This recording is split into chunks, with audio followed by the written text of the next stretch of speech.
Positive definite matrices are the well-behaved matrices of linear algebra. They're invertible, they're stable, and they need no row exchanges during elimination. Now here's the surprise. Even when you invert one of them, even when you add two of them together, even when you sandwich a rectangular matrix between A transpose and A, positive definiteness survives.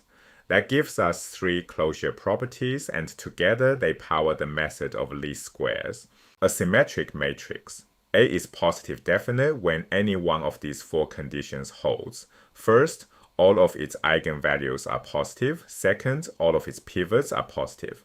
Third, all of its leading determinants are positive. And fourth, the quadratic form x transpose ax is greater than 0 for every non-zero vector x.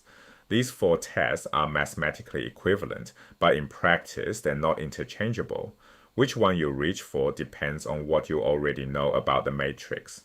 Property 1. The inverse. If A is symmetric and positive definite, is A inverse also positive definite? We don't have direct access to the pivots of A inverse, but eigenvalues are easy to track. If A times x equals lambda times x, then multiplying both sides by A inverse and dividing by lambda gives A inverse times x equals 1 over lambda times x. So the eigenvalues of A inverse are simply the reciprocals of the eigenvalues of A. As an example, suppose A has eigenvalues 2 and 5, both positive. Then A inverse has eigenvalues 1/2 and 1/5, still positive. And A inverse stays symmetric because the transpose of A inverse equals the inverse of A transpose, which is just A inverse again. Positive in, positive out. Property 2, the sum. If A and B are both positive definite, is A plus B also positive definite? Eigenvalues fail us here.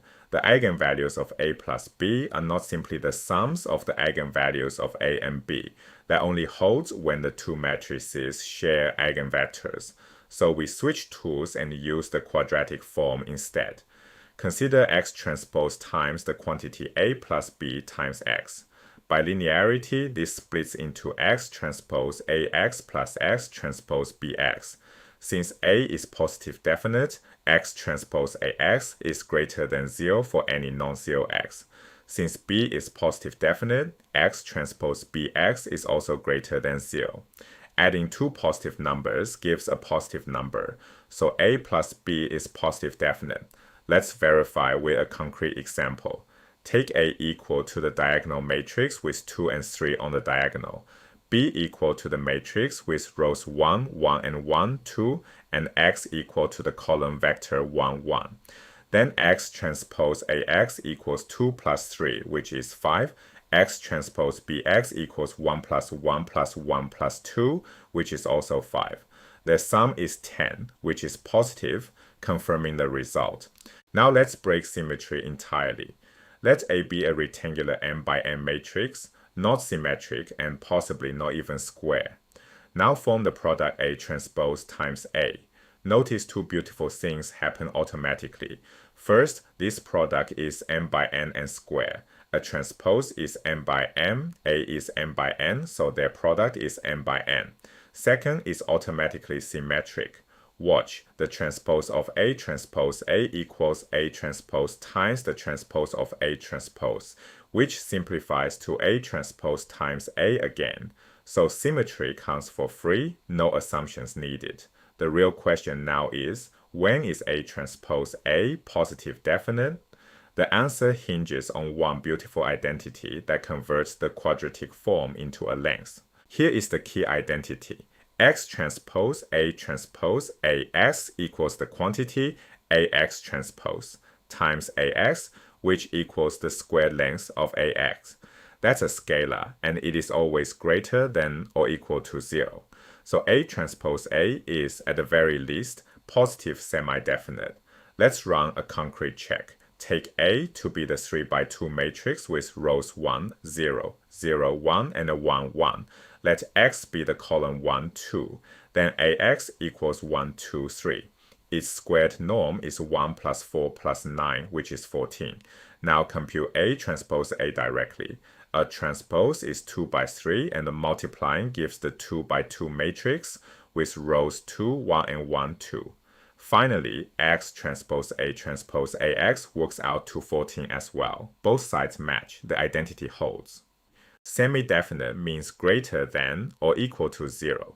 For strict positive definiteness, we need the squared length of AS to be strictly positive whenever X is non-zero. That means AS equals 0 only when X equals 0. In other words, A must have no null space, no non-trivial solutions to AS equals 0. Equivalently, A must have independent columns, full column rank n. With independent columns, A transpose A is positive, definite, and invertible.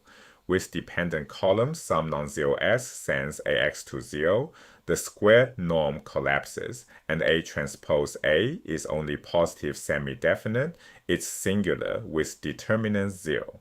Let's compare two cases side by side. First, take matrix A with rows 1, 2, 2, 4, and 3, 6. The second column is exactly twice the first, so the columns are dependent. Compute A transpose A. The top left entry is 1 squared plus 2 squared plus 3 squared, which is 14.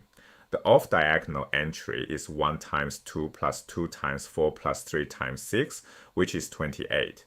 The bottom right is 4 plus 16 plus 36, which is 56. So A transpose A has top row 14, 28, and the bottom row 28, 56.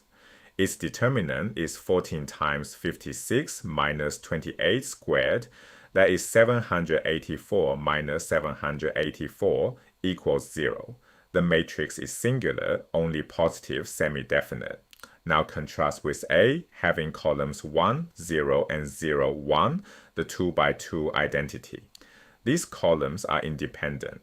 A transpose A equals the identity matrix with determinant 1 and both eigenvalues equal to 1. Positive definite, same construction, opposite outcome, and the difference is entirely whether the columns of A are independent. This is exactly why least squares works. The normal equations A transpose A times S hat equals A transpose B have a unique solution whenever A has independent columns, because A transpose A is positive definite and therefore invertible. Every regression fit, every best approximation, every projection onto a column space rests on this one fact. A transpose A converts any tall matrix with independent columns into a positive definite matrix. 3 properties, 3 tools. The inverse used eigenvalues. The sum used the quadratic form. A transpose A used the norm identity. The 5 equivalent definitions of positive definite aren't redundant. They're a toolkit. Pick the right lens and the proof becomes trivial.